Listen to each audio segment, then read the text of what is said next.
అమర్, లాల్ సింగ్ ఇద్దరు కలిపి ఏదో ఒక ఫంక్షన్‌ని అరేంజ్ చేసి ఉంటారు. అమర్ సూటు, బూటు వేసుకొని టిప్ టాప్‌గా రెడీ అయిపోయి వచ్చిన గెస్ట్‌లని రిసీవ్ చేసుకుంటూ మాట్లాడుతూ ఉంటే, భాగి కూడా చాలా అందంగా తయారైపోయి ఉంటుంది. అప్పుడే రణ్వీర్ లోపలికి వస్తూ ఉంటాడు. అది గమనించేసిన రాథోడ్, "సార్, రణ్వీర్ వస్తున్నాడు" అని అమర్ దగ్గరికి వచ్చి చెప్పటంతో, "ఓకే రాథోడ్, వస్తున్నాను" అంటూ అమర్, రాథోడ్ ఇద్దరూ కూడా రణ్వీర్‌కి ఎదురు వెళ్లి రిసీవ్ చేసుకుంటూ స్వాగతం పలుకుతూ ఉంటారు. హాయ్ రణ్వీర్, వచ్చినందుకు చాలా థ్యాంక్స్ అని అమర్ షేక్ హ్యాండ్ ఇస్తూ ఉంటే, రణ్వీర్ కొంచెం టెన్షన్ పడుతూ ఉంటాడు. అసలు నన్ను ఇక్కడికి అమర్ పార్టీకి ఎందుకు ఇన్వైట్ చేసినట్లు మనోహరి, నాకేమీ అర్థం కావటం లేదు చెప్పు అని రణ్వీర్ అంటే, అదే నాకు అర్థం కావటం లేదు, ఏంటో ఆ రహస్యం, నేను కూడా ఆలోచిస్తున్నానని మనోహరి అంటుంది.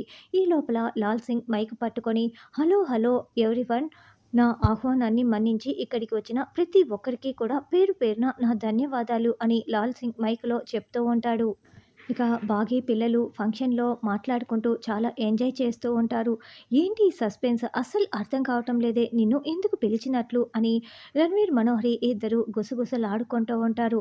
అప్పుడే లాల్ సింగ్ అమర్‌కి కన్ను కొడుతూ సైగ చేస్తాడు.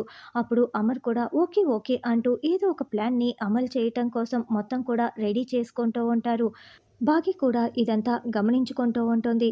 మరి రణ్వీర్‌ని ఎందుకు పిలిచినట్లు అన్నది రానున్న ఎపిసోడ్‌లో తెలుసుకుందాం.